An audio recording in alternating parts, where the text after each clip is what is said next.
Revelation, chapter 13. We're going to try to finish up this chapter this evening, and then if we have time, we will just kind of skim over chapter 14 and then go back, because the two chapters are tied together. So some of the same things same people are mentioned in both chapters. So we'll just kind of skim over 14 if we have time, and look at some high points, and then go back next week and dig deeper into it. But tonight we'll concentrate. We've been talking about these two beasts in chapter 13. The first one and the second one mentioned in chapter 11, and we'll go back and recap on the second one tonight. And I think it's apparent that the second one is the Antichrist.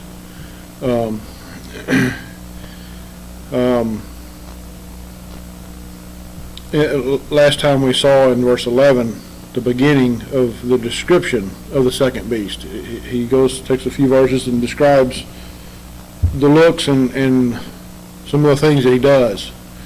And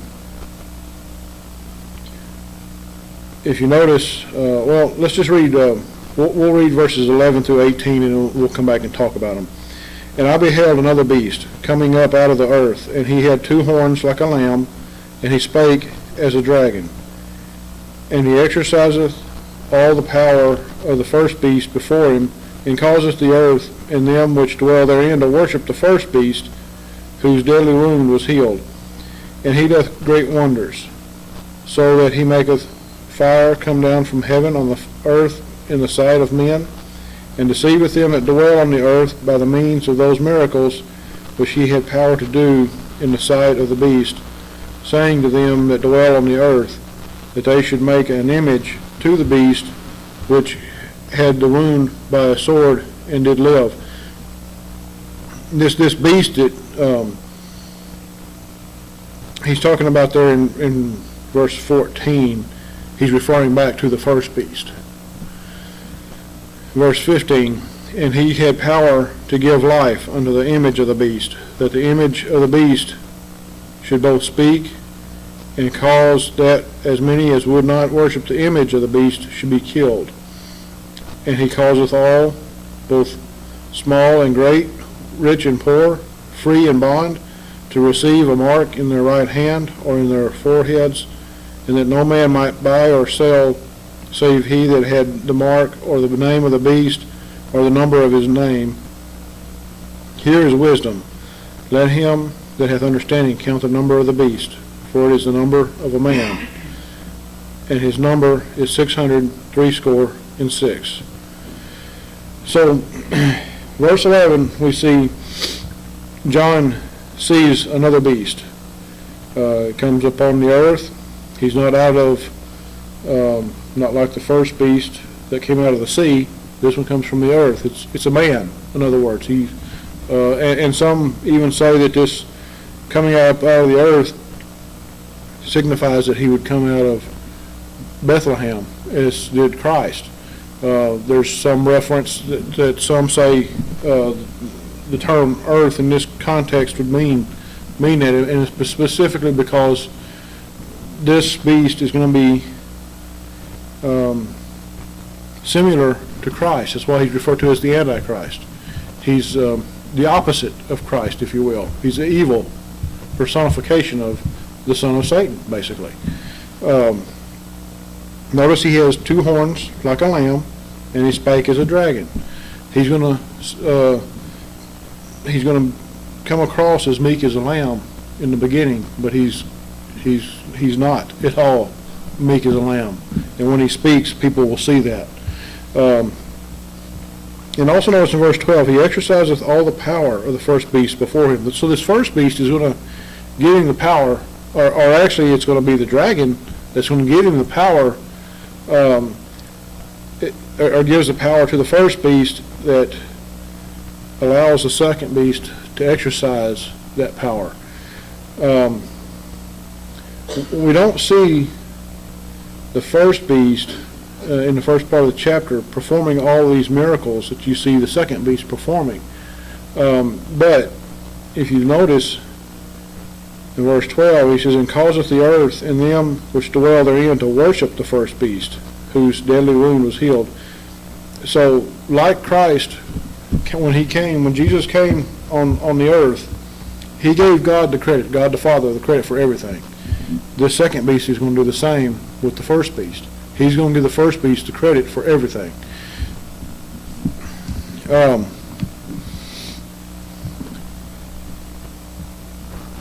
The same one that gave power to the first beast also allows the second beast to do these things. And that's none other than the dragon or Satan that we talked about in the last two chapters actually. The second beast will hold up the first beast to the world similarly as Jesus did his Father when he was on the earth. The second beast, like Jesus, will perform great and wondrous miracles. The world will look to this beast as the promised one. He, in verse 13, he doth great wonders, so that he maketh fire come down from heaven on the earth in the sight of men. He's going to cause fire to come down from heaven. And notice there's no mention at all of these miracles. Remember when Jesus was doing these miracles, the Jews even said that this man must be of God. He's doing these miracles. You don't see the people saying that here about this man. But why wouldn't they think that? You know, the man is constantly looking for a sign from God. Even the ungodly men are looking for a sign from God or a sign from heaven of some kind. And here it is. This man is going to be able to cause fire to come down from heaven onto the earth. And he's going to heal the sick. He's going to, the lame are going to walk. There's going to be all kinds of miracles that he's going to perform. So to the unsaved world, he's going to be their Messiah. He's going to be the one they've been looking for, the one who's going to save the world. You know, right now the world is looking for a man or a group of men, whatever it takes, to save us from different things. Global warming was the big thing for a while, and I guess still is, depending on who you are. This pandemic that they claim is going on, you know, they're looking for answers for that. These are the kinds of things that this man is going to have the answers to, or is going to be able to perform miracles to solve, or at least appear to solve. He's going to, not only is he going to bring fire down from heaven, he says, and he deceiveth them that dwell on the earth by the means of those miracles which he had power to do in the sight of the beast, saying to them that dwell on the earth that they should make an image to the beast which had the wound by a sword and did live. So he's referring back to the first beast. He's going to tell people on the earth, you need to make an image, make an idol to this first beast, an idol of this first beast to that first beast, and they're going to worship it. It's false worship. And he had power to give life unto the image of the beast, that the image of the beast should both speak and cause that as many as would not worship the image of the beast would be killed, should be killed. As we get more into the next few chapters in particular, and we'll be talking more and more about Catholicism in particular, because I think that's where this is all leading into, as far as the one world religion and all that. What I think we see here, reading in the context of the next several chapters, you see the world has been, at least the religious world, is being conditioned to think of idol worship. You look at Catholicism, and for I don't know when they started it. It wasn't that way in the beginning, I don't believe, but at some point they began to persecute people who would not bow to their form of worship. You can look at the great insurrections that they started, whether I noticed a few weeks ago the Spanish Inquisition the official date that it ended was then, and it was in, I don't remember, in the 1850s, I think. I can't remember the exact date. There's been others. There was the French had an Inquisition. There's been different inquisitions in Central and South America with the Catholic Church. I believe it's in Peru. I'd have to go back and look, but I did a study on that a few years ago, and there was a Catholic Inquisition there just in the last century, in the 1900s, and from what I understand, I guess it didn't end. It didn't officially end until the 1960s when there was a new president elected, and he called for investigations into all that, and it was they found all kinds of torture chambers and prisons and all that the former Catholic leadership had built and were persecuting people, and come to find out, a lot of the ones that were persecuting were Baptist missionaries, and those are facts that are easily found. I found it on the internet. Somebody sent me a link, and went to looking at it, and there was a whole bunch of stuff on it. And so Catholicism is well known for its idol worship, and so and also there's other religions out there. You look at Buddhism, you look at Hinduism, all those other religions of man observe some type of idol worship, whether it's statues or trinkets or whatever. It's there, and so the religious world as a whole has been conditioned for that for some time, and so it's and we see even now today. I know people that I knew growing up that Baptist that would have nothing to do, would not even consider owning a cross, and yet now they got them hanging on their wall in their homes. People are being conditioned for these things. They're being taught that there's nothing wrong with them, when the Scripture clearly teaches us that these things are not right. They're sinful and they're against the Lord. There's no purpose in it as far as our worship is concerned.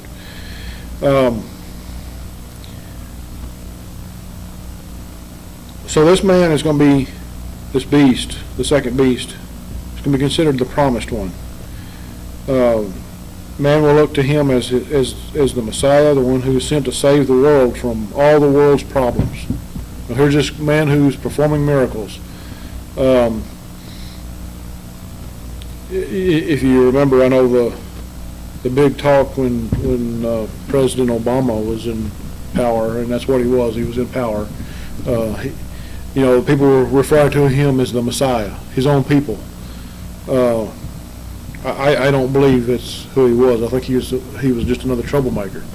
I don't think he is going to be the Antichrist. That's my opinion, but I don't think he fits the bill in many different ways. But he was referred to as a Messiah of sorts, and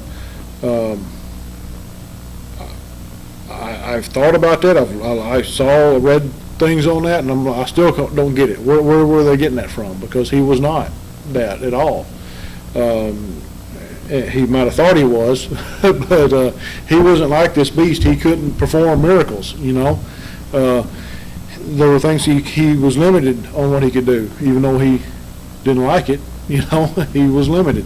There's been others. There's been other men that have been in power in different times in history, and people look to him as the promised one, and they weren't.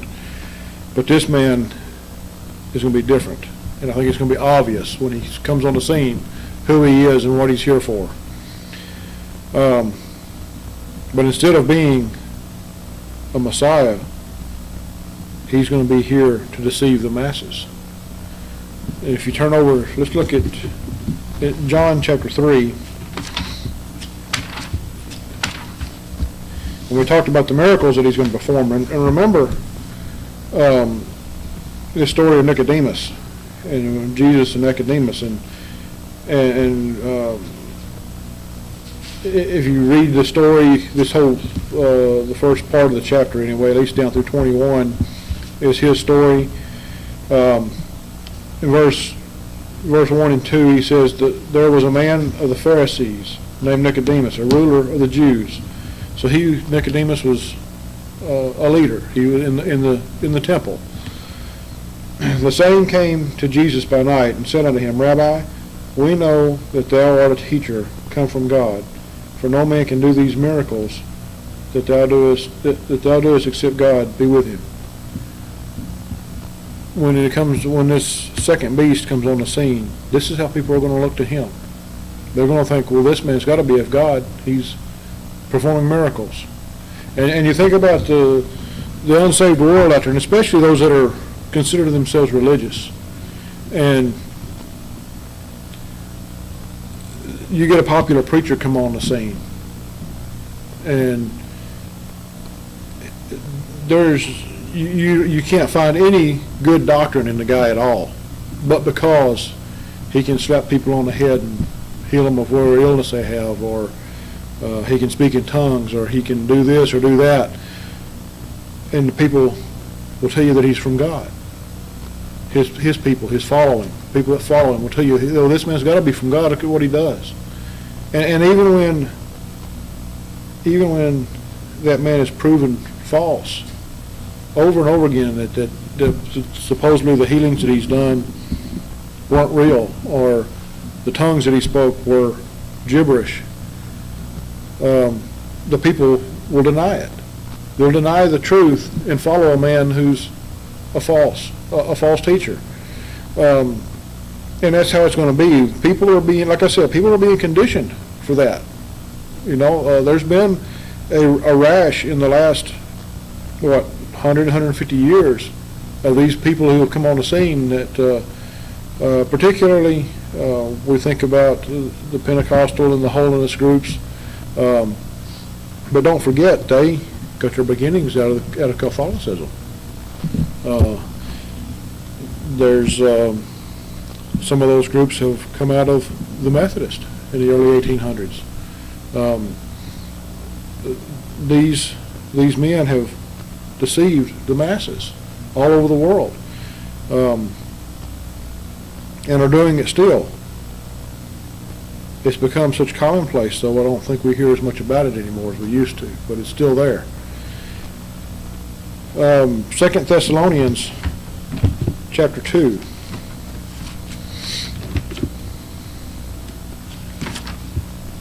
Second Thessalonians chapter 2, in verses 11 and 12. And for this cause God shall send them strong delusion, that they should believe a lie, that they all might be damned who believed not the truth, but had pleasure in unrighteousness. There's going to be some who are going to believe the truth, and there's going to be some who are not going to believe the truth. And the ones that are not, he says, they all might be damned who believe not the truth. This is, if you go back and read the rest of this chapter, this is Paul writing of things to come, things that's going to happen in the last days and during the tribulation. And that's what he's talking about here. There's going to be this man come this man of Satan, who's going to come and deceive the masses. But he says, and for this, God shall descend them strong delusion.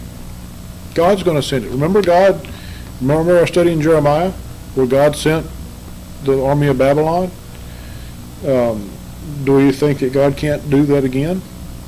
Now, we realize that the vast majority of the people that are going to be on the earth during the tribulation are not God's people. But they are his creation, and he's going to send strong delusion that they should believe a lie. Remember Satan and his fallen angels, they can't do anything without God's permission. And there's going to come a time where God's going to give that permission for them to come and deceive the world. And he's going to take his hand off and let them do they're going to do whatever they so choose within his, at least within his realm of things. God's still in control, but and they're only going to do what, we're reading through Revelation through prophecy of what's going to happen. Then nothing's going to deviate from what he's written in this prophecy, but they're going to be, God's going to give them permission to do what he's already predestined to happen during that time. And whether Satan wants to admit it or not, he's playing right into God's hands. He's not doing it all on his own. And without God giving his permission, he is not going to be able to do what he does. Back in Revelation 13, verses 16 and 17. And he causeth all, both small and great, rich and poor, free and bond, to receive a mark in their right hand or in their foreheads, and that no man might buy or sell, save he that had the mark, or the name of the beast, or the number of his name. And we talked a little bit about this last time.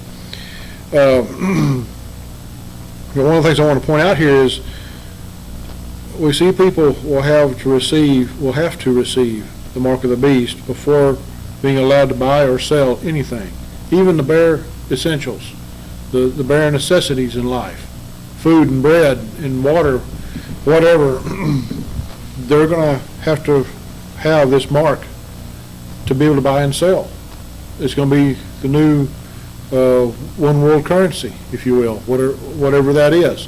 I don't know that it's going to be currency. It's going to be more like probably something similar to our debit cards, where you have money in the bank and you can't get the cash out, but you're going to have to use a card, or this mark of the beast is going to be tied to that, your account. But notice, even before they receive the mark, they're going to have to swear allegiance to and worship the beast. They're going to have to follow him to do this. We know that God's people in the day are not going to receive that mark. They're going to receive, remember we studied about a few chapters back, when we studied about the ones that were going to receive the name of the Lord in their foreheads, or the mark of the Lord in their foreheads. And we'll get to more about that in the next chapter. That comes up again, but there are going to be those who are not going to receive the mark. It's only going to be those who are not God's elect during that time. And they're not going to be able to buy and sell. And why is that? Well, remember, there's going to be some saved people killed during the tribulation. I'm almost certain of that. I think that the Scripture teaches that. But we also know that the ones of Israel that are saved during that time, God's going to hide them in the wilderness, and God's going to take care of them. We don't know what he's going to do. I don't know that he tells us, but somehow, whether it's with manna like he did with Moses and the people there, or he fed them manna and sent them doves also, whether it's going to be something like that, I don't know. But he's going to take care of them, and but they're not going to receive this mark. Verse 18, here is wisdom. Let him that hath understanding count the number of the beast, for it is the number of a man, and his number is 666.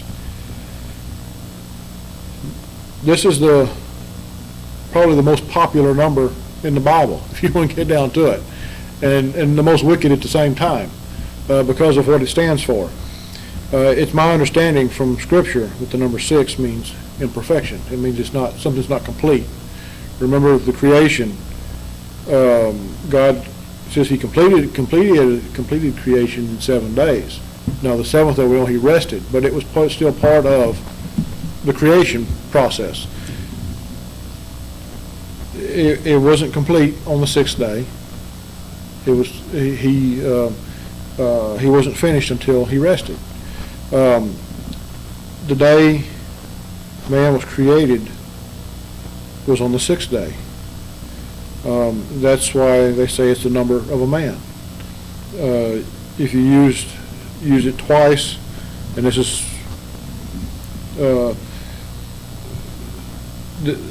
if you use it twice is in 66, it is to emphasize the imperfection. So it's doubled imperfection, I guess you could say. But 666, the 666 is the number of the Antichrist. It will label him as the most imperfect man to ever live. And when we see most imperfect, I'm not talking about physically imperfect, spiritually imperfect. Even more so than any evil ruler we could ever think of. We think of, in our day and time, we think back on Hitler and Stalin and others, Saddam Hussein and the leaders in Iran and others, North Korea, China, whoever. These guys are nothing compared to this one. He's going to be much worse than they are. He's going to be the second beast, be the epitome of evil. And like I said, like we read earlier, he's going to come across as a lamb in the beginning. He's going to draw people, he's going to draw all the world together into one religion, one currency, one government. And then as a dragon, he's going to begin to destroy things. Now, that's the end of chapter 13. Chapter 14 is the continuation of chapter 13. And we'll read just a little bit of chapter 14. We'll see. If we get time, we'll read the whole chapter. But I want to look at some of the highlights tonight, and then we'll come back next time and look at it deeper. Chapter 14, verse 1. And I looked, and lo, a lamb stood on the Mount Zion, and with him 144,000, having his father's name written in their foreheads. And I heard a voice from heaven, as the voice of many waters, and as the voice of a great thunder. And I heard the voice of harpers harping and with their harps, and they sung as it were a new song before the throne, and before the four beasts and the elders. And no man could learn that song but the 144,000 which were redeemed from the earth.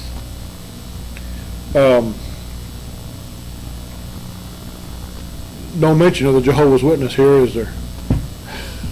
the Jehovah's Witness, at least what I've always been told, and of course I think there was at least one that I actually had a conversation with. I used to work with a guy, and he thought he was a Jehovah's Witness, but he wasn't as faithful as he should have been. But this 144,000, the Jehovah's Witness claim that that's them. You know, there's only going to be 144,000 that are going to be saved and go to heaven. I don't know what they do with the Old Testament saints, because I'm sure you could probably go through the Bible and count more than 144,000 there, just the ones that are named. Not to mention the ones in the New Testament. What about the 3,000 that were saved at the day of Pentecost? So I guess that would be in the 144,000, but that cuts out a lot of Jehovah's Witness, doesn't it? So those are ridiculous claims that we hear about. And as we've mentioned before, the book of Revelation brings out the most ridiculous in people for some reason. People have their own thoughts and their own ideas on the prophecies here. And that's just one of them. There's a whole religion built around the 144,000, and they have no idea what they're talking about. They take these few scriptures here, and then back in chapter 5, I believe it is, I think it was chapter 5 or chapter 7, where we talked about the 144,000 before, and we'll look at that next time, but and compare notes with that and with this. But the 144,000 are not only Jehovah's Witness. They're if the Jehovah's Witness are true to their religion, I would say there probably none of them are saved. I'm not saying that they're not, but I'm just saying if they're true to what they truly believe, they're not God's people at all. Now, verse 4, these are they which were not defiled with women, for they are virgins. These are they which follow the Lamb, whithersoever he goeth. These were redeemed from among men, being the firstfruits unto God and to the Lamb, and in their mouth was found no guile, for they are without fault before the throne of God.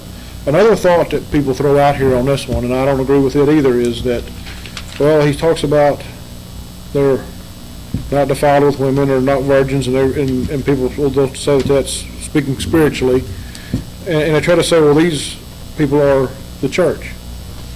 Only 144,000 in the church? That limits a lot of people there too. And I don't think the rest of this context fits that either. So that's another false doctrine that's taught on this.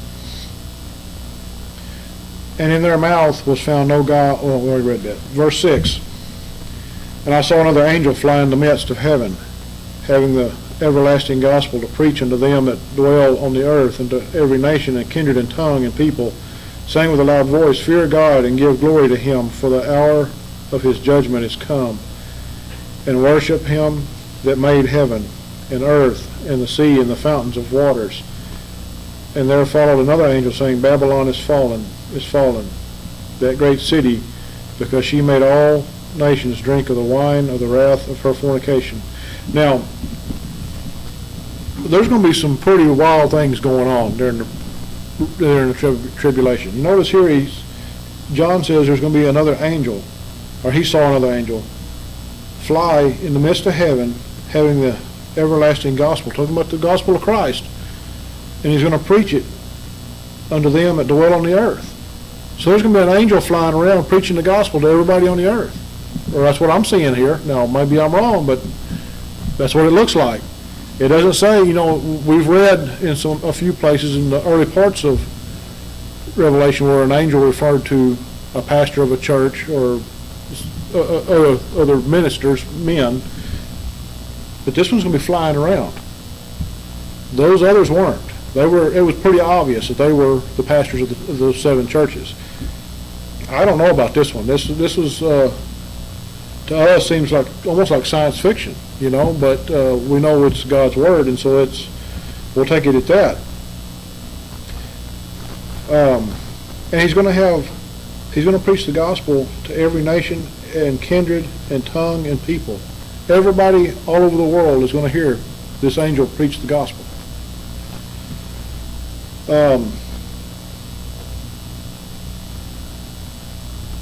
it tells us there what he's going to say in verse 7. And in verse 8, we see there followed another angel saying, Babylon is fallen, that great city. Now we know in Revelation, Babylon refers to the city of Rome, or in particular the Vatican City, the city on the 7 hills. And we'll get more into that in chapter 17 when we get to it, but remember that's what he's talking about there. It says, that great city, because she made all nations drink the wine of the wrath of her fornication. The city of Babylon didn't do that. The physical city of Babylon, the one that we're talking about in Jeremiah, did not conquer the whole world. Catholicism has been all over the world. Even in the heathen nations, you see, we know in all of Central South America, we know a lot of the island nations, we know Russia, China, the Oriental countries, all over Europe, Africa, they've been there. All an imitation of God and God's ministers and God's missionaries. And they've made all the nations drink of the wine of the wrath of her fornication. What fornication? Her fornication against God. Her false worship, the idols they followed. Verse 9, and the third angel followed them, saying with a loud voice, if any man worship the beast in his image, and receive his mark in his forehead or in his hand, the same shall drink of the wine of the wrath of God, which is poured out without mixture into the cup of his indignation. And he shall be tormented with fire and brimstone in the presence of the holy angels and in the presence of the Lamb. And the smoke of their torment ascendeth up forever and ever. And they have no rest day or night, who worship the beast in his image, and whosoever receiveth the mark of his name. So this third angel is going to, it says, is going to follow the first two, and is going to say with a loud voice, tell what's going to happen to those who are going to follow that second beast. They're going to spend eternity in the lake of fire. Verse 12, here is the patience of saints. Here are they that keep the commandments of God and the faith of Jesus. And I heard a voice from heaven saying unto me, Write, blessed are the dead which die in the Lord from henceforth. Yea, saith the Spirit, that they may rest from their labors, and their works do follow them. So those who are the Lord's elect, those of his saved who die afterwards, after John writes this, they're gonna have peace in their death. In verse 14, and I looked, and behold, a white cloud, and upon the cloud one sat like unto the Son of Man, having on his head a golden crown, and in his hand a sharp sickle. And remember back in Acts how the Lord was going to come? He's going to come back on a cloud. Now, remember when he comes back at the rapture to take out his church, the Lord never physically comes to the earth. The archangel is going to blow the trumpet, and those dead in Christ are going to rise first, and then those that are alive and remain are going to go afterwards. He never sets foot on the earth at that time. It's not until at the end of the tribulation, when he comes back to battle, that happens. And behold, verse 15, and another angel came out of the temple, crying with a loud voice to him that sat on the cloud, Thrust in thy sickle and reap, for the time is come for thee to reap, for the harvest of the earth is ripe. And he that sat on the cloud thrust in his sickle on the earth, and the earth was reaped. And another angel came out of the temple which is in heaven, he also having a sharp sickle.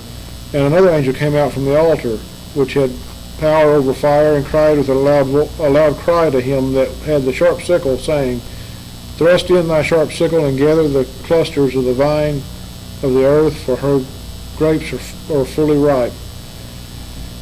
And the angel thrust in his sickle into the earth, and gathered the vine of the earth, and cast it into the great winepress of the wrath of God. And the winepress was trodden without the city, and blood came out of the winepress, even unto the horses' bridles, by the space of 1,600 furlongs. So,